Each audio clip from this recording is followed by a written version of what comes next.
What's the big deal? Who the hell cares? They want to keep it up to anyone. A lot of these heroin addict people that you meet, they aren't hopeless. They understand what it is more than you do, even, to know the struggle of being alive. And within that, they're to be respected. They've been through things that you haven't. Don't turn them away. It's not, watch out, be cautious. They'll take things from you because they're gonna get their heroin one way or the other. But regardless of that fact, it's another human being. We've seen an increase, and the increase has been, there's always been drug abuse and there's always issues. Heroin's been the most prevalent of late. This is a problem that touches every single life within our community, and it degrades our community. It's created issues that we've not seen or we didn't see 10 years ago. You have a drug problem, you have theft, you have people dying from drug overdoses. That hurts everybody. My daughter, Sierra Adams, died on July the 16th, 2011 from a heroin overdose. You know, when I started 16 plus years ago, heroin was non-existent in Ripley County. Maybe one case every 2 years. It was her 18th birthday. She was supposed to be with one of her girlfriends, and some guy friends of hers called her and she left, and they went to Cincinnati and bought heroin, and as far as we know, it was her first time. And then probably in the last 5 years, that's when the boom has sort of come. That's as much information as we can get. And she died, and that's why I'm sitting here right now. And we probably see somebody that's had an addiction problem or recovering from an addiction problem probably every couple of months, actually. I got into drugs in general, not just specifically opiates, but drugs in general since an earlier age than most of my other friends. We did a percentage of drugs and alcohol with every crime in Ripley County, and we were at about 77% of all crimes had an underlying component of drugs or alcohol. Last year, at the end of 2014, I personally audited all of our felony filings and found that 46% of the reports submitted in cases that we filed indicated a direct opiate involvement. We started seeing possession charges. We started seeing a lot of thefts and burglaries, and they were thefts and burglaries of strange things, like chainsaws and weed eaters. I had the pleasure of putting our first heroin dealer in prison for 2 years. Kids were coming to him and getting pain pills. Well, he would grind up the pills, and they would just come in and snort it. He switched it up and gave them heroin without them knowing it. A lot of times these were relatives actually taking some of the belongings from grandparents or parents and starting to pawn these things. And you're asking yourself the question of what makes you steal from a relative, or what makes you take something from a friend. My first use of heroin was, I was 15 years old. My friend went to go to OxyContin, which we did occasionally. And so he went to go get OxyContin, and the dude threw him a bag of heroin. I think everybody's belief might be slightly different, but my belief is the abuse of prescription medication. I think the majority of these people start off with using prescription medication, whether it's their own that they were prescribed, or they're taking it from mom or dad or grandparents or something like that. Then we each did a line snorting it. And that's the first time I ever did it. I was 15 years old. I was in my friend's apartment, and we each did $10 worth if you split it up, $30 three ways. So it was about a year and a half between where I had first done it and where I had first done it. My older brother, John, was a heroin addict for 10 years. Before he was a heroin addict, he was using pills and doing all the regular stuff. He started off drinking, smoking weed and stuff. And me and my brother were 3 years apart, born on the same day. So he was 81, I'm 84. And, it was hell. If you go back when I started in medicine in the 70s and 80s, we used the narcotic pain medicines very judiciously and only for serious problems in the hospital. We never used those as outpatient. And then in the 1990s, some of the drug companies that were producing some of the strongest pure forms of narcotics did some studies that said that these drugs were safe and non-addicting. And unfortunately, the government and the physicians bought into it. In our society, 24/7 instant access, instant gratification, we now expect in medicine the same that we expect. We can Google it and I got an answer. So if I get a pain medicine, it should be better today. Why isn't it better now? They're putting money into things like methadone, or the new one is Suboxone, which is just another narcotic. Typically, the pills have a street value of $20 to $30 a pill. Your lower level ones are maybe $10 a pill. So as someone builds up tolerance, which is the nature of the opiate itself, is to build that tolerance, they require more and more pills. Eventually, as the price of heroin comes down, it's more advantageous to achieve what they need in terms of the heroin than it is the pills. So really the reason we're in the problem we're in today, most of the time, is because the medical community has been overusing these oral narcotic pain medicines. And so what ends up happening is people become addicted to narcotics. So a $200 a day pill habit might cost $40 in terms of heroin. With this new epidemic, the face of the drug has changed completely. Now it's, more suburban, it's more middle class. Aaron was my middle child. He was so unbelievably charismatic and sensitive, extremely talented athlete. He was the quarterback of his high school football team when he was a sophomore. It used to be that it was 85% male. Now it's almost 50% female. And I did it with one of my best friends, and she's gone, and right before she died, within less than a month, one of my very best friends overdosed on it. 3 days before Christmas.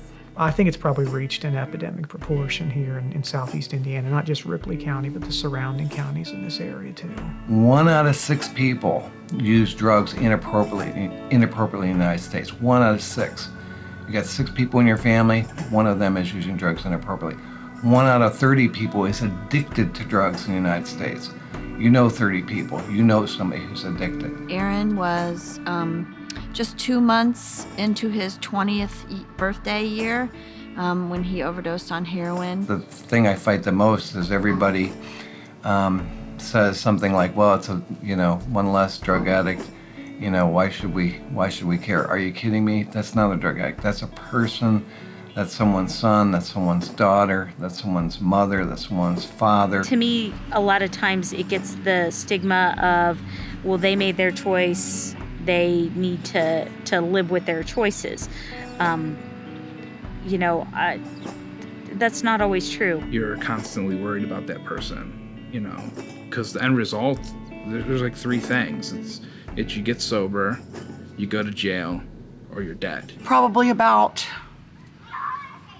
2 months before she died, she got a minor, and she wasn't even drinking. She had come out here to the park to pick up a friend of hers. She got a phone call that her friend was out here drunk. So Sierra come out and picked her up. The friend had a bottle and put it in Sierra's car.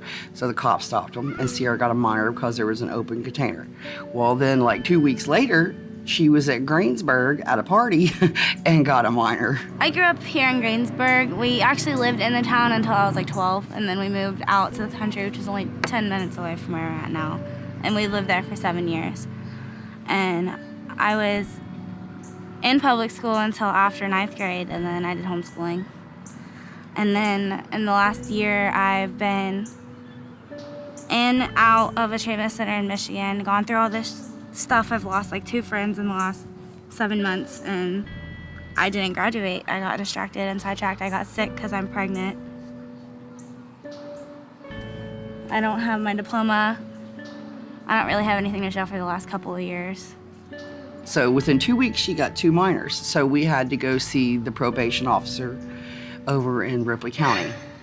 And while we were there, she was talking to the probation officer, and she said, that she had drank a few times, and that she had tried marijuana a couple times. And I cried because I had no idea. She was, just the type of person you didn't think would do anything like that. The first time I did IV was at my friend's, I think it was his birthday party actually. And we got like a 30 sack again of heroin. And we were considering doing it intravenous. And I did it. It's affected my life pretty bad, that, and had a few friends pass away from overdosing heroin. It's hard to go anywhere and not hear about it or see it. And I was the first one to do it in that group, and then after they figured out I was okay, we did it to other people. And I personally actually was the one who put the needle in them, because I knew what I was doing. I thought that I had gotten through, and I even drug tested her.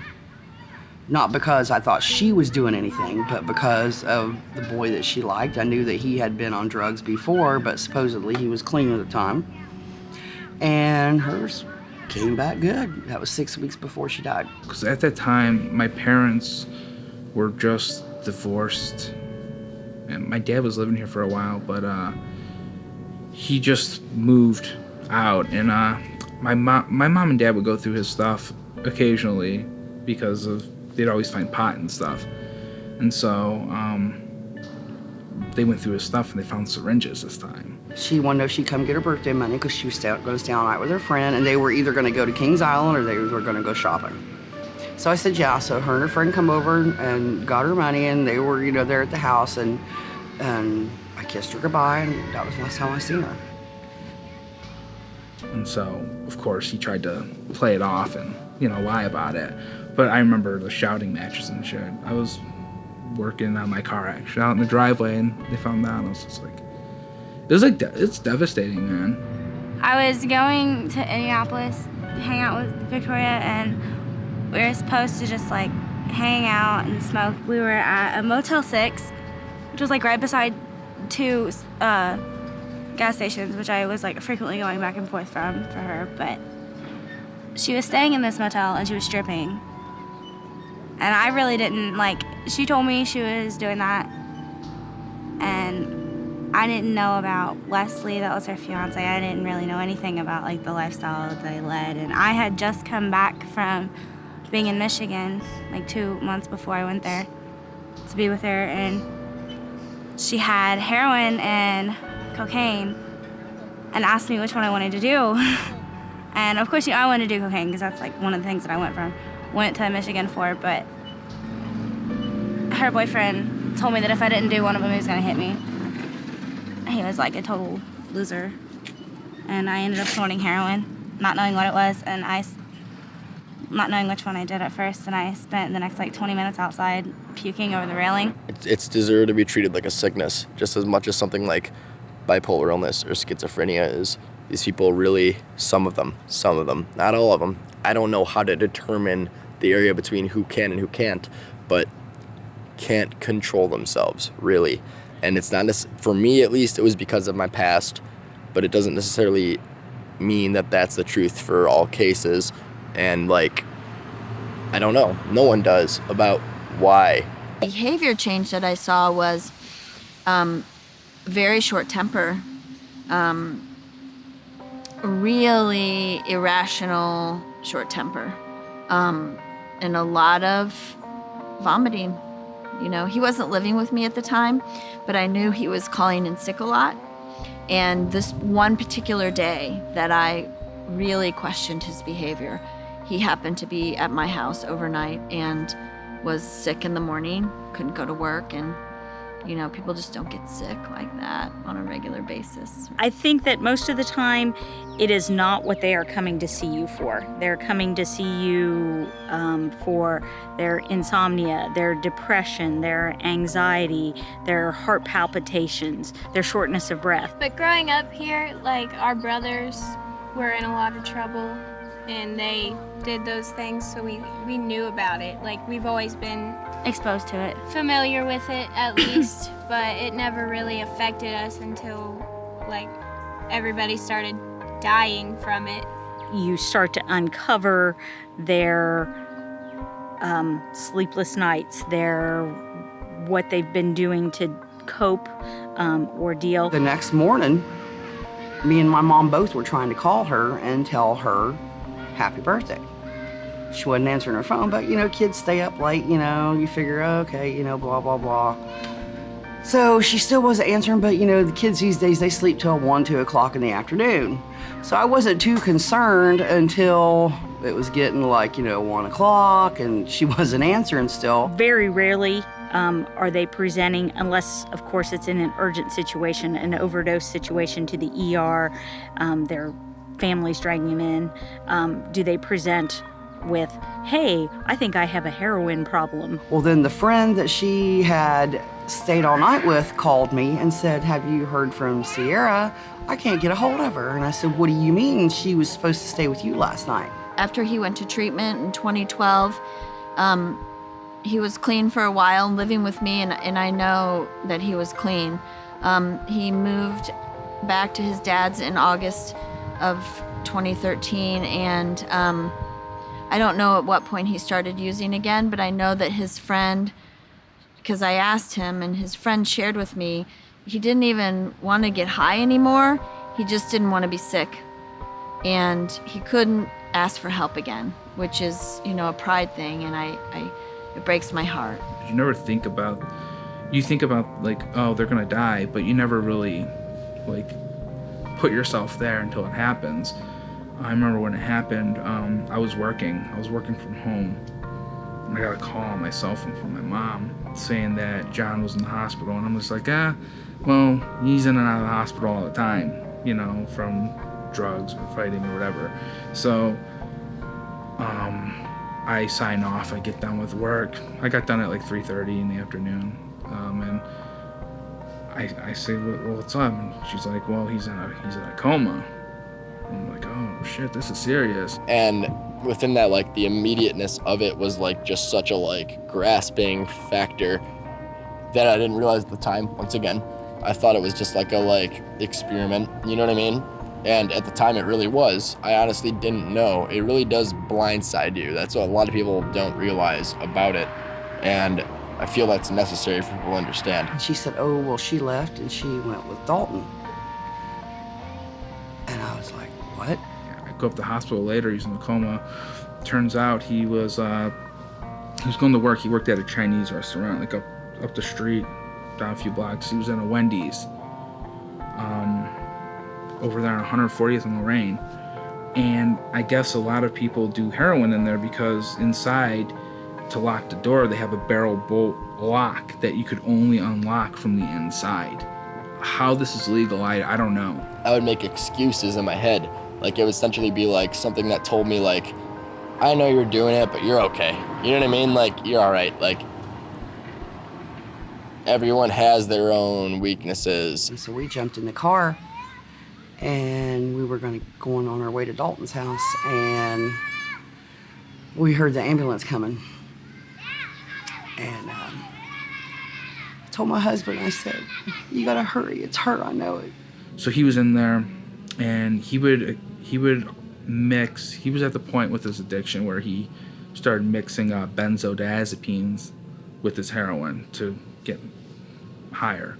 So my dad was trying to keep him clean by living with him and keeping an eye on him, and from my understanding, he was clean off of heroin for a couple weeks. But this time he stole some money, got some heroin, had a whole script of Xanny bars, and took some of those, and then took some heroin and overdosed in the bathroom. Aaron was expressing to me that he had a lot of anxiety going on, and it was affecting him, and he felt like he needed to get some help or he was going to use again. And I think, again, hindsight's 20/20. So for me, that was Aaron saying, I'm using again, I need help, but I didn't hear that because maybe denial, maybe we want to think everything's okay until the fire is blazing. right? We think it's not there. It's one of the hardest things to not do once you've done it.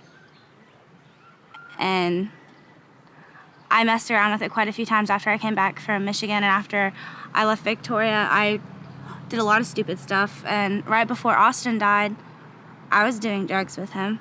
I never did heroin with him, but that's what killed him. And so I started in the process of getting him some help, reaching out to people that I knew for referrals and things like that. And we just didn't make it to the appointment. And he wasn't breathing for, the responder said, for probably about 40 minutes. He had no oxygen. They showed up and they brought him back to life, but he was in a coma. And so I went up there and seen him, and it was about 5 days, and they declared him brain dead. So I kind of bugged Aaron a lot, maybe. What do you want, Mom? What do you need, Mom? Because I would call maybe more than he wanted me to as a 20-year-old, right? And we were working through a lot of that, but wasn't uncommon for me to call him and him ignore me. So I was pretty used to that, so I tried to reach him and couldn't reach him and had some concern. So that's when his dad found him. And we got there right after the ambulance, and the police were already there and had everything taped off, and it was her, she was dead. Once she met him, it was just heroin. And that was all that she cared about. That was all she wanted to do. She sold herself for it. And I didn't know until I had to see her do it. The EMT said that she'd been dead for quite a while. And their story is that they were all sleeping. They didn't know it. I don't know if I believe that or not, but that's what they say. But And for her, she's never really had her family. Her dad died when she was really young, and her mom still to this day doesn't care that she's been gone for 6 months. She hasn't had a funeral service or anything. And these are her supposed friends. They're not your friends. That's what I've always told my kids. These kids out here that you think are your friends, they're not your friends when they're high and they're drunk. They're not your friends. They're not going to watch out for you. They're only watching out for themselves. She didn't die from it, but from doing it, she died. Many times we'll find a guy who will have gone through his family. The family won't want anything to do with him. They've thrown him out, and he'll find a girlfriend and get the girlfriend involved in it as well. They said it was suicide, but when I was out there with her last August and she introduced me to Wesley, she told me all the time, I really don't want you to leave. I don't want to be alone with him. He's going to prison next year and I don't trust him. She was scared. She didn't want to be on her own. And when it came time for him to go to prison, she left him, and she was all over Facebook with all these other pictures with new friends and stuff, and she seemed kind of happy, and she was like getting through her life. But they said at the hospital that she tried to kill herself. There are a lot of people that could be saved, but people are afraid, and they either wait or they leave somebody and they die because they're afraid to call for help, because they're afraid they're going to get in trouble. At first, you want to be compassionate and try to help that person.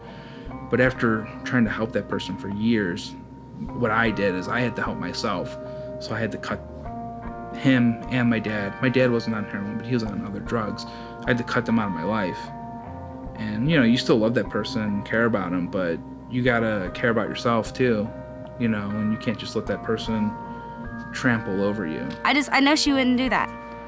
I just feel like he had something to do with that. It's hard. It's really hard. It honestly takes over a specific aspect of your life.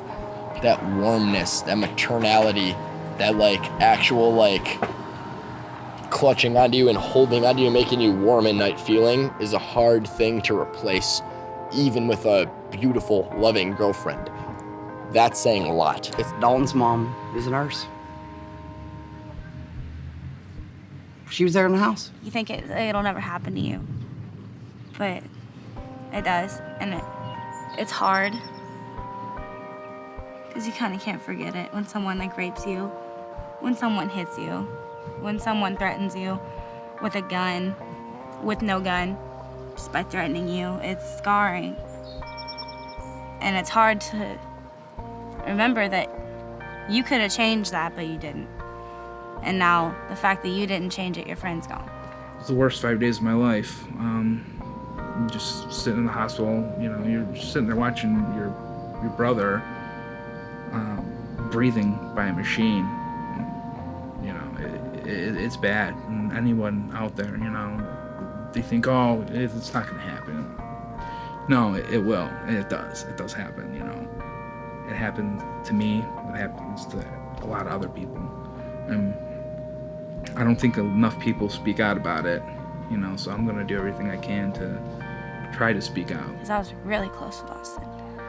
His heart stopped on heroin. It actually killed him. And what's really messed up is that was like right when I found out I was pregnant when he died, and the last thing he ever said to me was asking me if I could help him get drugs. I told him no. And that kind of makes me feel good about him, but then with her I just feel really bad because I could have been like, well, can you just come with me? Can you just come with me? We could have kind of left together, but we didn't. I don't know if that'll go away. Narcan is an antidote for a narcotic, for an opiate overdose. And it has only one function in life, and that function is to reverse an opiate overdose. I'd like to believe that naloxone or Narcan in the home could have saved Aaron. I can't say for certain, but there's no reason to believe that it wouldn't be the possibility. That's one of the reasons why I want people to have access to it, sure. And so if you have someone who's overdosed and they're in that period where they're unconscious and they're starting to develop trouble breathing, if you give the Narcan, it reverses, and within a minute, they'll revive them. Probably about 6 weeks after Aaron died, I was exposed to a pilot project that the Indianapolis Metropolitan Police Department was doing. We found that the police officers were often the first ones on the scene. By the time the rescue squad got there, the patient was dead and beyond help. So our thought was, if we can get the police to carry the Narcan, we might save some of these people. And I didn't know that naloxone or Narcan existed, but I thought, well, this maybe is something that I can do, because I can't change the outcome of it for Aaron. Unfortunately, there was laws against it. Police can't carry medication, they're not medical people.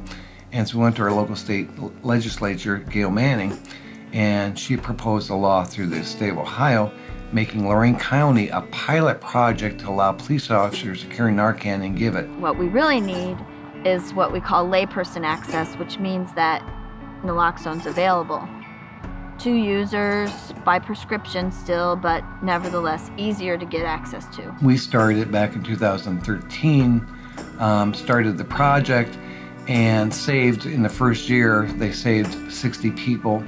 And because it was so successful, it's now spread to the rest of Ohio. And in fact, we've gotten calls from all over the United States, and I've gotten some international calls. We wrote a law that's Senate Enrolled Act 406. It's also called Aaron's Law. We're going to save hundreds of people in Lorraine County with this project. Because it's spread to the rest of the state, we'll save thousands of people in the state of Ohio. And we may save even more thousands through the United States from a little pilot project we started in Lorraine County. And it allows for what we call a standing order. So you can go to the doctor and say, I'd like to get a prescription for naloxone, and the doctor doesn't have to know why. The doctor doesn't have to be writing the prescription for you. It's just a prescription. You can go then to the pharmacy. You don't have to get a refill. You can just go. Hopefully you only have to use it once. I started Sierra's Club, and I got, good friends that helped me with that, Mary Ellen Rippey and Bill Flannery. We started that after Sierra died. We wanted to do something to show kids that they can have a safe, fun environment without drugs. Unfortunately, and our town is no different than any other town. There's nothing for the kids to do here. Even just having groups of friends and communities like this. Just kids get together, kids go and do something, play basketball, play soccer, whatever, talk to each other. to where you don't feel alone and you don't feel like doing the things that led up to all of it. A big problem in Indiana, but I'm sure it's everywhere else, is there are hardly not any in-house treatment centers. A lot of the money that we're putting into arresting people, which we have found out is not working, we should start putting some of that money into prevention and then rehabilitation. I've had so many people contact me, call me, or even just message me on Facebook. I've got a niece, I've got a nephew, I've got a friend who's got a son, blah, blah, blah. They need help. What do I do? Okay, there's no in-house treatment centers. These people need in-house treatment.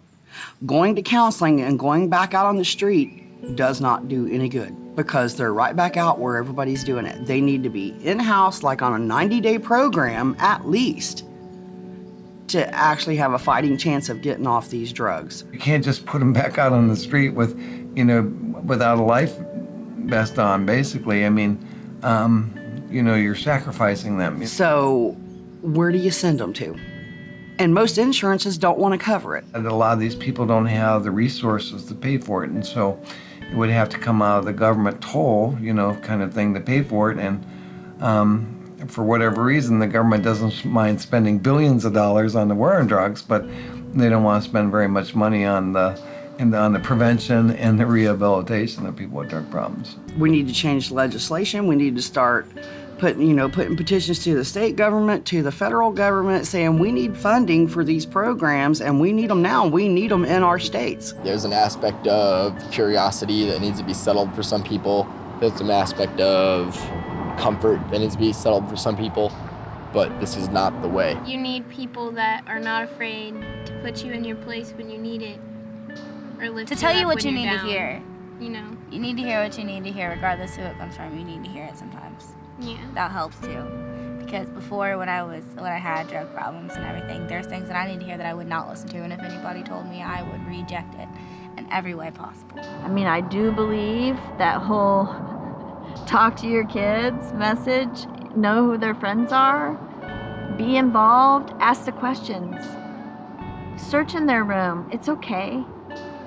Have a conflict. You don't have to be their friend all the time. I'm a proponent of the drug test kits. We along with Margaret Mary, have purchased a number of drug kits to give to parents. We're not saying you should drug test them every night or once a week, but I mean, it's a deterrent, because if a child knows they're going to be drug tested, maybe they won't smoke a joint, maybe they won't use heroin. I think as we continue research and look at trends and genetics and genetic tendencies, we're going to find that, sometimes these people have a tendency to have those kind of problems. And how are we going to combat that? If you find out somebody's child has an addiction or a substance abuse problem, don't turn your back on them.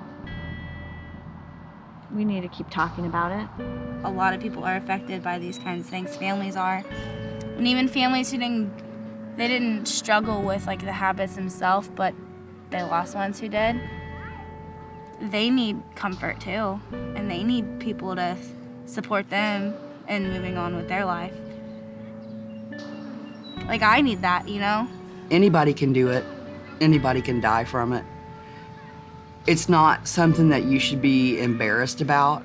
It's something that people need to talk about so that the awareness gets out here and people can get the help they need, because there's just too much being kept quiet, and people are never going to get the help they need if people don't get out here and talk about it. It's a terrible thing, and they recognize it, but they have that problem. You have that problem too in some way or another, regardless of what it is. If you're even thinking about heroin, if you're even thinking about trying it, you need to reach out and talk to somebody and go get help for whatever you're doing before you get on it.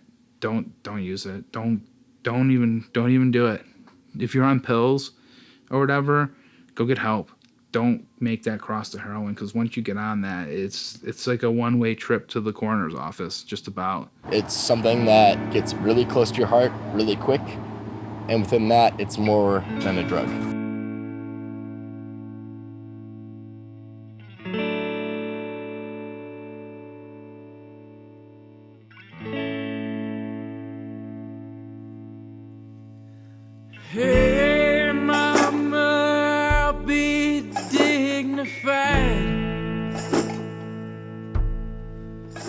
Gonna dignify myself